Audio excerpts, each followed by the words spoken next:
Sorry. I did it from the side and it was not a good angle. You get a front row seat, Mike. Is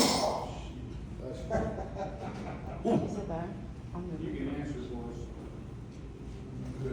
If we're back after that seat. So this breakout is going to be about sick leave and FMLA. I'll talk to you about sick leave. Tom will talk to you about FMLA. Can I have the clicker, please? Thank you. Tom will talk to you about FMLA. The important distinction before a sickness leave is going to be if you yourself are sick, injured, rehab, something like that. FMLA will be if someone in your family has those things. So first we'll go over our agenda. We'll talk about sickness benefits, which will be RRB, Hartford, and supplemental benefits. Then we'll go over sickness leaves. Benefits is how you get paid. Leaves is how you make sure you have a job to come back to. We'll look at BNSF and CP. And then we'll just go over some general best practices. So first, RRB benefits overview. The first thing you're going to do is be placed on a medical leave. This can be for sickness, surgery, medical disqualification, injury, or rehab. All of them, the forms are the same, the process is the same, okay? So sometimes you might be filling out the form and it might not feel like it fits your situation directly.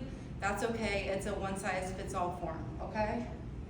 And then we're gonna talk about, we'll apply for RRB sickness benefits, then you'll have a waiting period. So this is 7 calendar days from the first day of your leave. You will not receive pay, okay? You have to go 7 days without pay. If you take a vacation day or a sick day, that does not count, okay? You have to go 7 days without pay.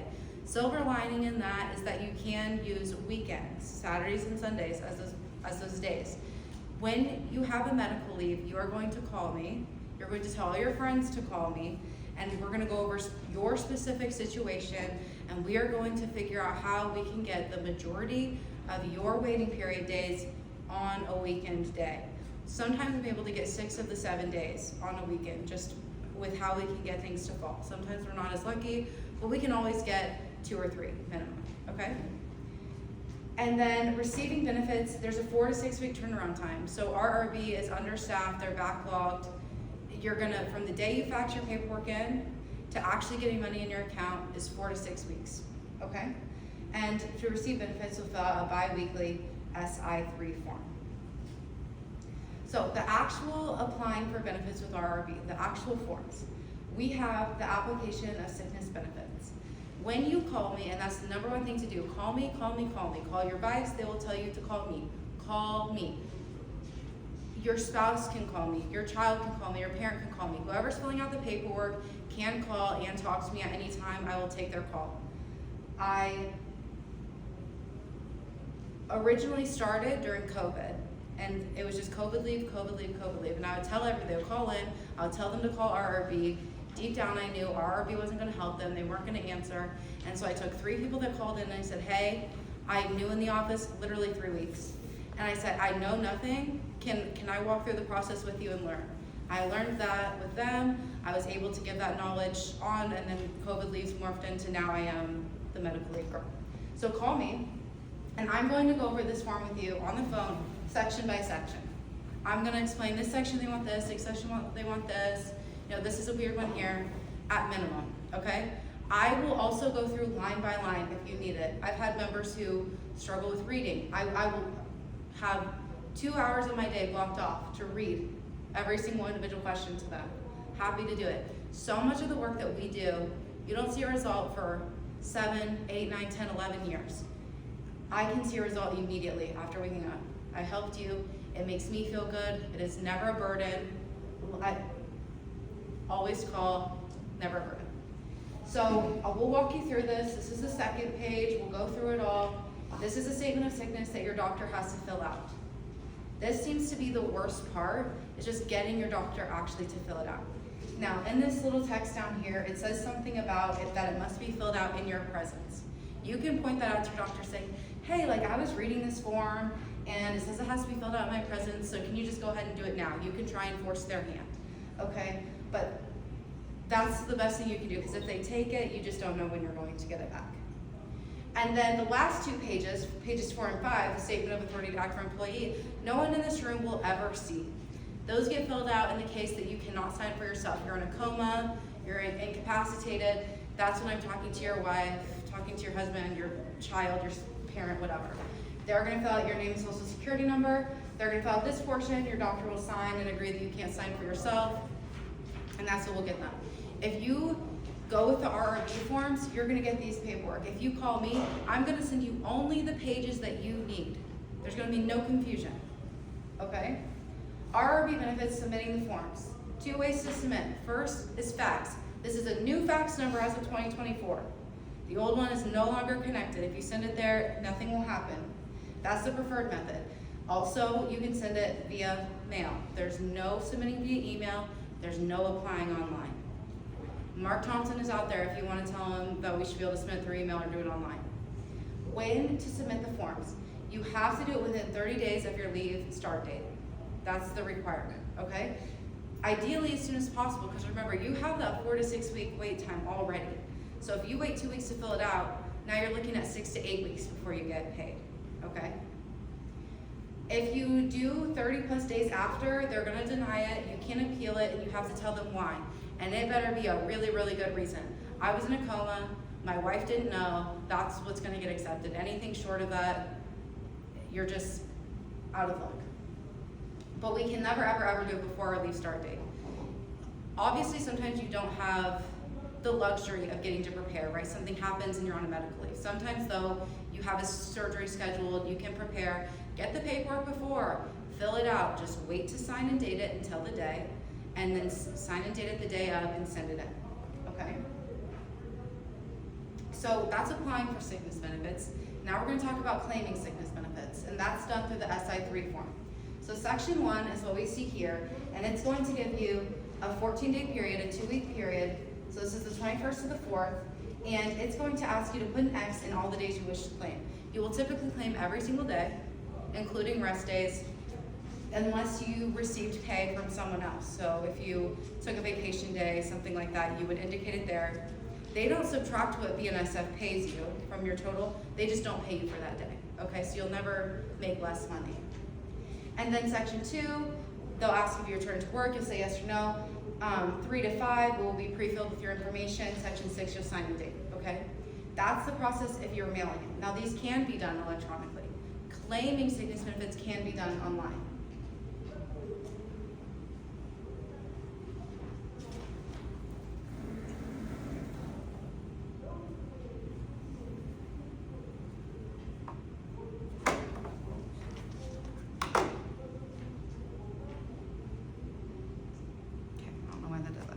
Claiming sickness benefits online. Okay. Sorry. If you want to claim your sickness benefits online, you have to create a MyRRB account. Now, if you had one created within the past year, you'll be okay. If you had one submitted before that, you're gonna wanna check and make sure that you still have an account submitted, because now they're doing it with login.gov, okay? And they require a state-issued ID. So if when you set it up before, when it was optional and you did not provide a state ID, you no longer have an account set up with them. You have to do a new one, okay? It's like a security measure. Once you set up with them, you will be able to do your SI3 electronically. The benefit of that is you don't have to wait for it in the mail, right? You'll get it that day, you can fill it out that day, send it back, and they'll get the money out to you, okay? The only thing that you have to know is that once you fill out the SI3 one time electronically, they're automatically opting out of sending you the paper copies. So you have to either be watching your email for when it comes available, or you can just set a reminder every 2 weeks on your phone, circle it on your calendar, put it on your planner, or something like that, okay? Now, contacting the Railroad Retirement Board. The absolute best way to do it, no questions about it, is through email and secure messaging. People don't love to hear that, it's the truth, okay? The very first thing we need to do is locate your RRB field office so you can reach out to them directly. They're the people handling your case. To do that, you're gonna go to rrb.gov, a bunch of places on there. They have field office locator. You will choose that, you will enter in your zip code, and it will tell you who your field office is. If your field office is Omaha, their email is just omaha@rrb.gov, St. Paul@rrb.gov, Denver@rrb.gov. And that's who you send the email to. You can also click on where it says Omaha, it'll be blue, underlined, and you can find where it says send a secure message. And that is just sending an email through their website if you want to be a little bit more secure with your information. Now, I think of it as a numbers game. I tell this to people, I think people think I'm silly. When you are getting 100 emails a day and you're underpaid and you're overworked, you're prioritizing your work based on how easy it is for you to do it naturally, right? So if you have the email, if you are the problem that's easy to solve, your problem will get solved quicker. So we're gonna set ourselves up to be the easy email to solve. We're going to put our full name and also our date of birth or the last four of our social security, so that if there's someone with the same name, we can pull, they know exactly who you are. You're gonna leave your phone number and a request to respond via call. They will call you if you request and give your phone number. If you don't, they're just going to email you back. If you're fine with that, leave it there. But if you would prefer a call, you have to give them your phone number and explicitly request it, okay? Then you're going to tell them your situation. Tell them every possible detail that you could tell them. I was injured on this date, I got the paperwork on this date, I sent it into on this date, I received this on this date. Everything that you can, as thorough as you can. And then you're gonna tell them about your problem. And you're going to do it kindly. You're probably frustrated, they probably messed it up. It's so easy to skip a mean email. It's so easy to put a mean email in the bottom of your pile, okay? Be nice about it, explain as thoroughly as you can your problem, okay? And if you do these things 9 times out of 10, within 2 to 4 business days, and I see most within 2 to 3, they will call you and they will have the problem solved. They will say, hey, thanks for providing the information. I saw that this never got sent out to you. I just sent it out this morning. And then they hang up, okay? The more information you give, the quicker your problem will get solved, A, because they'll want to solve it, and B, because there's no back and forth. If they have to call you and say, oh, which Chris Brown are you? And then they have to call you back, well, when did you ever receive this? We're taking all of that away. And we're giving them all the information so that they can call us, they can have the solution, and we can wash our hands and be done with it, okay? You can call RRB. If you call and you don't receive an opportunity to be in the queue, that means the queue's full for the day and they're not gonna answer. So if you want to call them, you want to call very, very early in the morning and be placed in the queue. And if you call and it just rings, you can hang out there if you want, but you should probably just hang up, and Mark will tell you the same thing. Now we'll talk about sickness benefits through the Hartford. That's your supplemental claim benefits. You're gonna start your claim over the phone, and that is a maintenance away specific number. So they'll know who you are when you're calling, they know what your plan is. And they're here as well, so if you have any questions, you can ask them. Your portion of the application will be done all online, so it's the opposite of RRB. They'll send you a link to your email within 48 hours, so you will fill it out. Their doctor's portion of the application, they will reach out to your doctor directly to get the paperwork filled out. You can do a courtesy call if you'd like. However, and this is the biggest tip I can give you, if you just snap a picture of the statement of sickness that your doctor filled out and you send it to the Hartford, they will accept it in lieu of their own form. That's one less thing that your doctor has to fill out, one less thing that you have to coordinate, one less thing that can go wrong in this whole process. Processing and payout time. They're gonna process your claim much quicker than RRB. You're gonna hear back within a week, maybe 2, that your claim has been approved. However, they have to wait until RRB pays you to calculate what they pay you. So you are still waiting on their payouts. Now we have supplemental benefits through Chubb. They're out there, they're also called EBS, Employee Benefit Services. They're the one with the Yeti cooler. You can talk to them. We recently switched as of July 1st from Aflac to Chubb, okay? When someone tells you I'm enrolled in the Aflac policy, they're almost 99% of the time, they're always talking about this railroad disability and supplemental sickness plan, okay? And the base plan of Chubb is what is comparable to the Aflac one, okay? And so I'm gonna go over how they're the same, how they're different, and kind of why we decided to switch very quickly. So the reason this plan was created is RRB benefits, if you have all the years of service and if you do everything correctly, is a max of a year. If you're on a medical leave for a year or more, it's likely that you're making a claim for total or occupational disability. Those will not get approved until a minimum of 2 years because of their backlog. So you have a year of RRB benefits, 2 years waiting for your disability. So you have a year that you're not getting any any payment in. So that's what this policy was made to address, to bridge that gap. So for months 0 to 3, you don't get anything. Months 4 to 12, you get $400 a month, but remember, that's when RRB and Hartford are paying you. And then once RRB cuts off, the entire second year, you're getting $3,500 per month, and for a max benefit of $45,600, okay? Now the premiums, if you opt in from age 18 to 59, you're gonna pay $23.63, and from 60 up, you're gonna pay $93.07. So at the very least, probably at 59, I'd probably consider opting in, okay? Now, the old Aflac policy for 18 to 49 was $24.90, so it's cheaper here. For 50 to 59, it was $46.50, so it's $20 cheaper here, okay? And then the age 60, they just kept them at the same, so nothing changed for those people.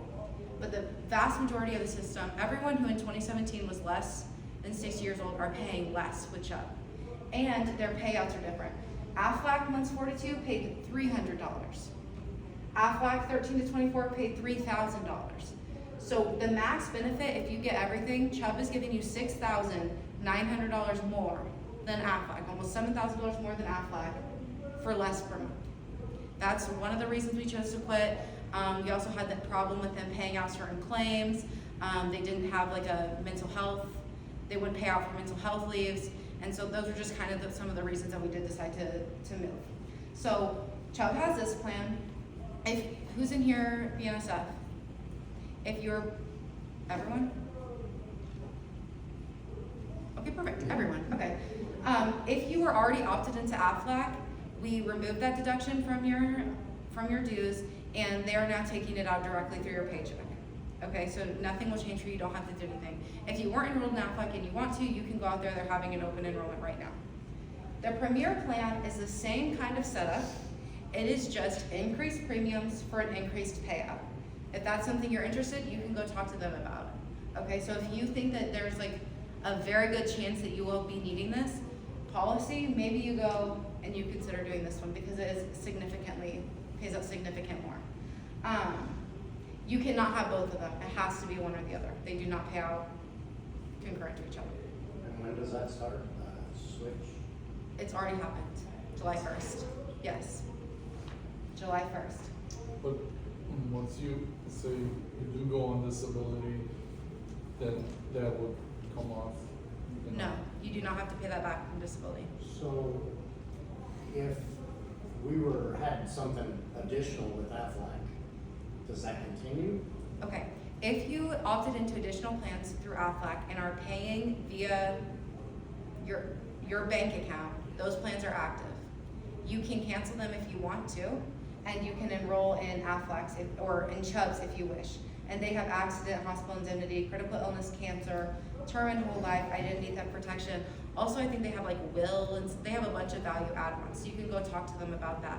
What I would do, and I told this to the last group, I would look at the policy that you have, how much you're paying, and how much they charge, and if it's cheaper, I'd probably switch. And that's just what I would go with personally. But those policies that you have set up with Aflac, if they're being deducted directly from your bank account, those have nothing to do with us, so that will stand.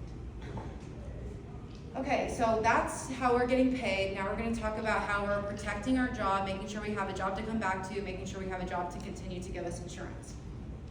So setting up a leave with BNSF, it's an entirely new process as of 2024. If you were on a leave before, scrap it, you know nothing, absolutely nothing is the same, okay? Notable changes, leaves admin is no longer. They don't have that email, they don't have that department. It will get you nowhere. It's now Employee Services, FMLA. They have a new fax number and new email. They have no phone number. You cannot call them, I cannot call them. People get frustrated about that. I think it's a blessing in disguise. It makes us get things in writing, it makes us get over email. It's a lot harder for them to change things up on you and screw you over when it's in writing, okay? Doctor's notes are no longer accepted. You cannot just get a note from your doctor. Instead, you have to do a certification of healthcare provider. The one benefit in all of this is that they receive the 60-day maximum on leaves. If you're on a medical leave before and you had to go back every 60 days and get a doctor's note, no longer. I'm first going to talk about the required process. So required process is to fill out the certification of healthcare provider and submit it via email or fax. This is the first page. This box at the top is what you fill out. The entire rest of it is what your doctor will fill out, okay? I want to point out this estimated end date on number 2. Whatever date your doctor puts there is the date that BNSF will use for your return to work date, okay? So if they think you're gonna be out for 4 to 6 weeks, have them write it for 6 weeks. If they will, have them write it for 7 weeks, so you have a little bit of wiggle room. You can always come back early with no additional paperwork, but if you're even 1 day over, you and your doctor have to fill out this again and resend it in, okay? That is what is required. Okay, this is the second page. The bottom gives the fax number and their email. You can email it to them just by taking a picture of each page. It doesn't have to be scanned, doesn't have to be fancy. If they can read it, they will accept it. Now, there's an optional process to start your leave in the employee portal. I don't work for BNSF. They don't give me a login. I've quite literally never seen the BNSF portal in my life. I have had people walk through it on the phone with me and explain to me what they're pushing, so I have some sort of idea. You will navigate to the section that talks about medical leaves. It will give you a little bit of questionnaire to determine whether you're doing an FMLA leave or a medical leave, which is essentially just as if for yourself or for a family member. And then you will input all of your information yourself. It will lead and ask you to download this form. You'll download it, you'll fill it out, you'll send it in. The pros for BNSF is that you just created your own file. You just took their administrative work away from them. The pros for you is that you will then be set up to receive automatic notifications. So you'll automatically be notified when they receive the paperwork from the doctor, when it's approved, what your leave-in date is, okay? You'll get those notifications real time. So I tell people, if you are a computer person and that's not a struggle for you, absolutely go in, do it, get the real-time notifications. If you don't like computers or if you're just overwhelmed, skip it and don't worry about it. So we sometimes have to extend the leave with BNSF. So if we're not back by our leave end date, we have to extend our leave. We have to first acquire our leave end date. Now, it should always match the date that your doctor put in number 2, but you cannot trust that. There can always be administrative error. So a typo, and I've seen that happen once. You want to be checking. There's 3 ways to check. They will always, no matter how you do it, portal or not, send you a certified mail letter, okay? And you'll be able to check it there. If you set up the employee portal, you can check it there as well. And if you reach out to them via email, upon request, they will provide it. And that doesn't have to be fancy. It can be, hi, my name is, my employee number is, can you tell me my leave end date? And they will do that for you, okay? Now, 10 days before your leave expires or prior, if you're not getting back to work, we need to get the wheels in motion to extend your leave. Now, it is the same exact paperwork.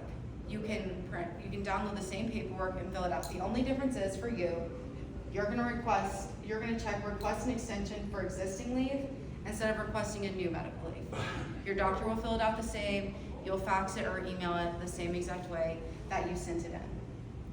If you're unable to get to the doctor's office in time, let's say that your leave is over on the 21st and your doctor's appointment got moved to the 30th, okay? You can send BNSF an appointment reminder, a screenshot of an email, a screenshot of a text message, something in the mail, anything that has that appointment date from your doctor, and they will, as long as it's within 15 days, extend your medical leave to that appointment date so that you can take it with you and get it filled out then.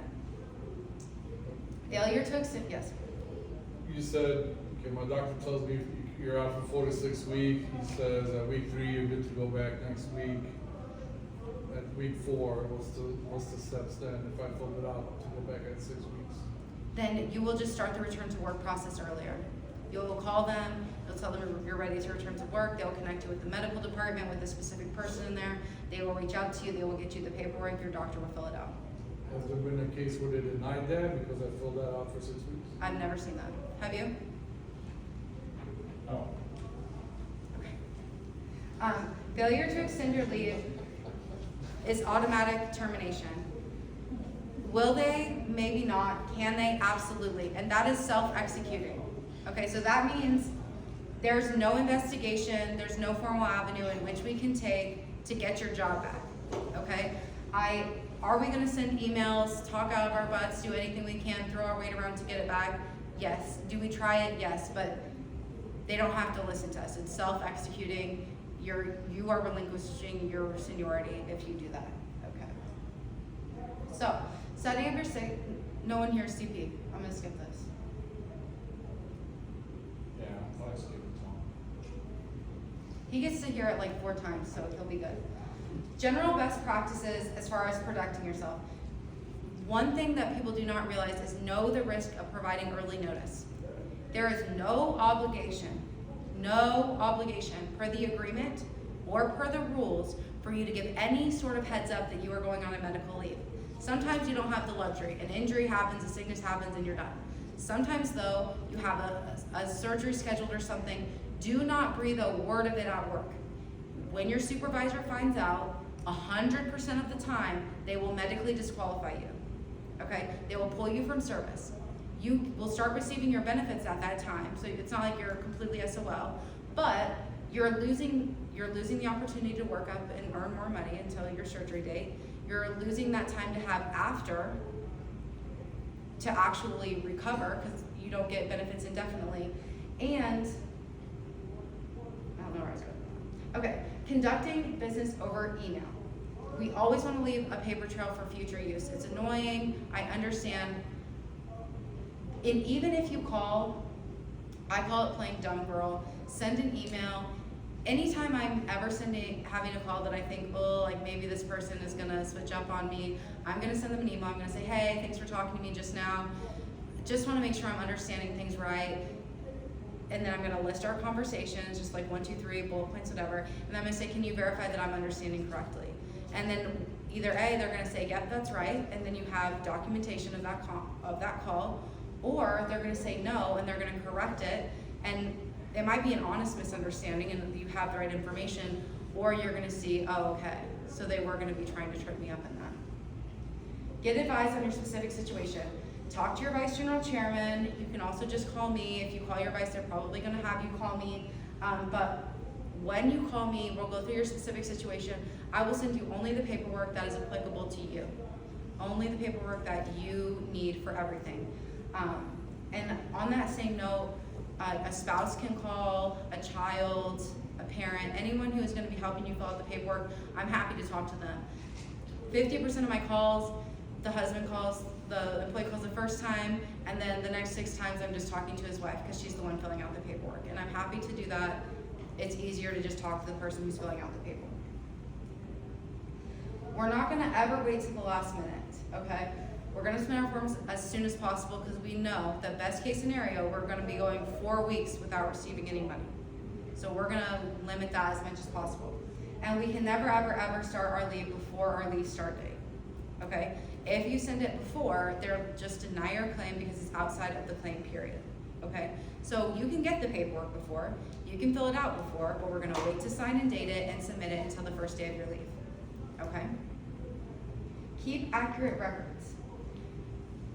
All correspondence that you have, you should be keeping copies of, okay? Especially anything from BNSF, because that is who's giving you your health insurance, who's giving you your livelihood, making sure you have a job to come back to. You can store those at home if you would like. You can also store them with us. Anytime you're sending anything, if you send us an additional copy, copy us in, anything like that, anything that we get that pertains to you, we will automatically save in your membership profile. You can call at any time and you can say, hey, did I send this to you? And we can pull it up and we can send it back to you. I recently just got a guy's job, not recently, maybe 6 months ago, got a guy's job back because he had randomly copied me in on one of the paperwork that he sent at the time, leaves admin, and I saved it, and we were able to prove that he was on an actual medical leave on that time, okay? So it's a great system, even for not medical leave things. If there's anything that you want to save, it is your membership profile, so you can put anything that you want into it. And some people do use it, very well. That being said, I think that's all I have. Do we have any other questions? So I got a employee or a coworker that's on leave right now for medical. Okay. Using the half bag. Been out for a while. What is it just gonna be a smooth transition to this job, or? So if the injury, sickness, or whatever happened prior to July 1st, Aflac will still pay them out. Oh, Aflac's just. Yes, they have to cover that, and they will. Okay. Anything else? In regards to the 7-day waiting period, is that a calendar year or revolving year? It is their fiscal year, so it's July 1st to June 30th. 30 days, yeah, As 30 you days know, of June. there's more than one illnesses. Yes, yes. So, and that's a good point. If you're thinking of maybe just taking 3 days off because you're feeling sick or whatever, you can fill out this paperwork and send it in. You do have to get the doctor's note, and it can take 3 of those waiting days off. Like if you have it in July, then you can use up some of those waiting period days as well. And some people do that. So you can't have them together 3 at one time? Yes. Say July and 3 in October? Yes, that helped us a lot actually during COVID, because people would take like the 4-day leave or whatever, and then if something happened later that year, then they wouldn't, then it was already 4 days accounted for. Ken? The opt-in, that's one time, right? So if you opt in at 59, once you turn 60, the price doesn't. Correct, it's a price lock, it stays the same, yes. I think they guarantee it for like 120 years or something, I was just reading, it's over 100 years that it's guaranteed. The only other thing I wanna point out, a lot of times people will take like 1 vacation day when they're on a medical leave to protect their months of service. That is no longer the same process. It used to be automatic. Now, when you receive your BA6 from RRB in July, normally you probably look at it and it's right, and you toss it in a drawer. You will look at it and it will not show those months that you took those days. You will flip the form over, and on the back it will have the steps. It's very easy. You'll fill out the little form and you'll send them pay stubs from each month showing that you were paid, and they will retroactively give them to you. So it's no longer automatic, you have to do the work. So be thinking of that then, and then also when you're taking those vacation days, if you remember, you can go ahead and just go in and print those off then, so you can have all your pay stubs ready. That dates all the way back to COVID, you can do that? What is it? I think it's 5, you can go back 3 years or 5 years? So, 4 years. 4 years? Oh, I was Okay, I'm wrong. not sure. 4 years, you can go back 4 years. And you just have to provide a pay stub showing that you were paid in that month, and they will credit it to you. Okay. Anything else? Beautiful. All right, since we talked about the sickness benefits, most likely the railroads you work for are gonna have you use your FMLA. It's the Family Medical Leave Act. What it is, it's a federal law, went into effect in 1993, signed into law by President Clinton. It provides unpaid leave up to 12 weeks. And it's protected. They can't retaliate against you for using FMLA leave.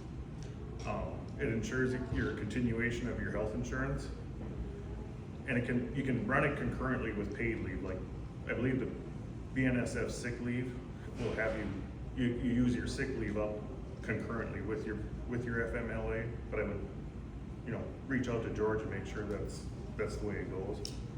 From CP, we don't have sick leave yet, so that's a new concept for me. So, who's eligible? You have to work 12 months for your employer, and in that 12 months, you got to work at least 1,250 hours. That's just under 8 months. It's like, was it 7 months, 1 week, and 1 day?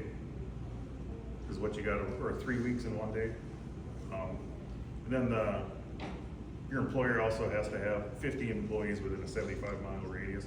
All class 1s qualify for meet that criteria, because you'd be really surprised how many people work in the same area.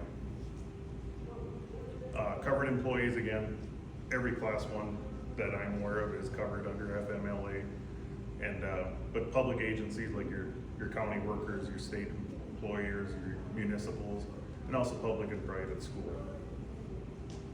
Reasons for FMLA leave, like I said, it's unpaid leave, but it's protected leave. So, like birth or placement of a child, if you adopt a child or if you have a child, you can take FMLA leave for that. If you're caring for your spouse, child, or a parent with a serious medical condition, or your own serious medical condition.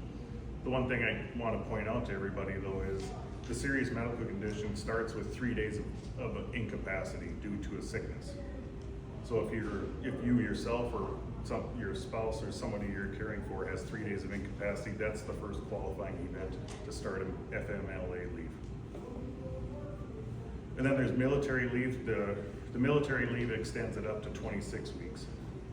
And that's if you're providing care for, a military member, or if they're out on deployment, their dependents. Reasons for FMLA leave, obviously, or how to request FMLA leave, get to know everybody in here is BNSF. I get to know the FMLA policy that they have. Like from CPKC, they have a blanket policy where it requires a certification right away before your FMLA leave is approved. But get to know your policy, and then use your employer's request process. The duration of leave, like I said, it's 12 weeks in a 12-month period, and then for military, it can be up to 26 weeks. But there's two different types of leave when we're talking FMLA. There's intermittent leave, and then there's continuous leave. Intermittent leave is once you've done your 3 days of incapacity due to a sickness, due to a serious medical condition. After that 3 days of incapacity, like for migraine headaches, if you suffer from them, you might apply for intermittent leave after that. And what that is basically a doctor's gonna say, okay, maybe twice a week you're gonna suffer from migraines, and you can call, an FMLA, you'll use a day of FMLA maybe twice a week. Doesn't mean you're restricted to only twice a week. That's what the doctor has said, what might happen. So, but if you start using it, let's say more frequently, like 3 days a week, consistently, BNSF may ask for a new certification, just because your frequency has gone up. Continuous leave would be like bonding time for a newborn child. That'll be taken in a single block up to 12 weeks. It doesn't mean you have to take 12 weeks, but you can take 3 weeks to bond with a newborn child if you want to, but it's taken in one continuous block, 3 weeks. But like I always tell guys, in that let's say you take 3 weeks of medical FMLA, and all of a sudden your newborn child develops some complications, that could extend your leave with a new certification, or it could turn into intermittent leave after that. So you're able to take your child to his doctor's appointments. It's important to know how your FMLA is measured. It's 12 weeks of leave, but there's 4 different ways, according to law, how it can be measured. It's measured in a calendar year, and that one's easy. It's January 1st to New Year's Eve. That's when the 12 weeks of leave starts and stops. There's also the 12-month fixed period defined by the employer. So that could be any date they choose. Like they could choose the day you hired on. That's the day your FMLA starts, and then it goes around the year till the end. No matter what method they choose here, it has to be the same for everybody. The 12-month measure forward, that's a simple one. It'd be like, they could pick the fiscal year, like they use for RRB, July 1st to June 30th. Then there's a 12-month rolling back period. That's the worst one of all 4 of them, because what they're gonna do is, if I applied for FMLA today, and I've already used FMLA last year, they're gonna look back 12 months, see how much I've used. And for the next 12 months, this is how much I've got. So if I used 3 weeks of FMLA last year, in the past 12 months, now I've only got 9 weeks to use going forward. The benefit of the first 3 is you can stack them.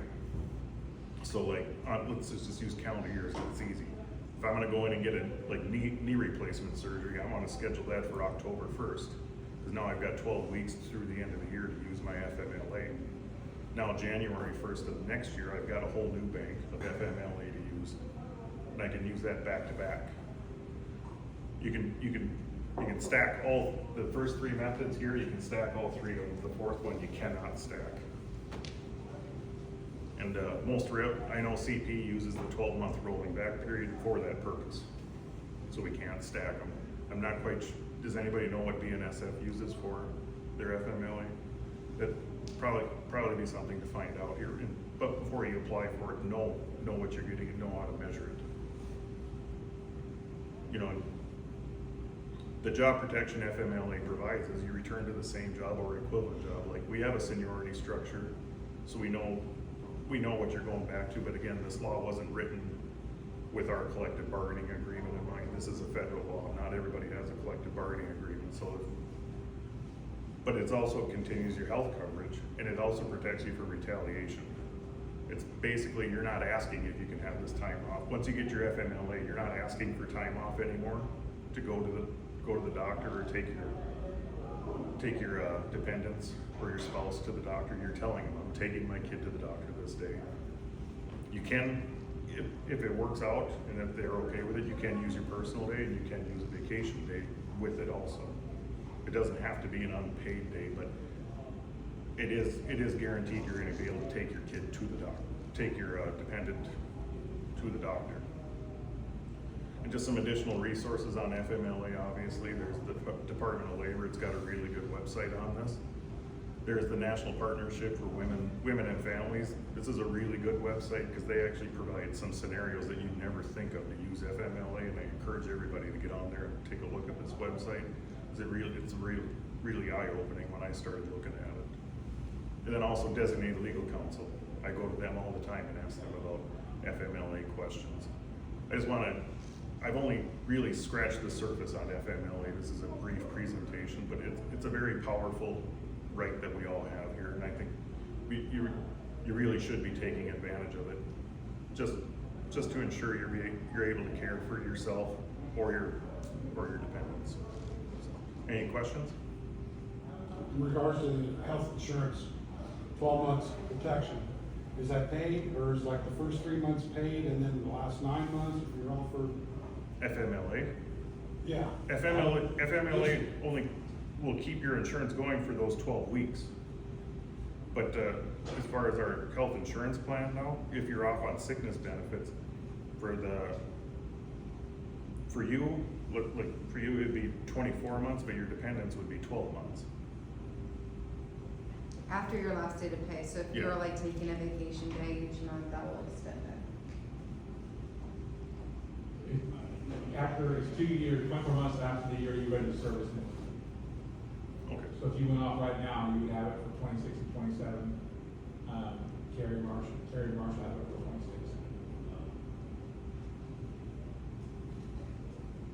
Unless they paid out vacation in 26 for you, then you get it for 27, 28, they get it for 27. If you're in that situation, you know Yes. you're gonna be having a longer medical leave, you should call your advice, and talk through it with them, and they can strategize and figure out how you can use floaters and vacation days and stuff like that to protect you as long as possible.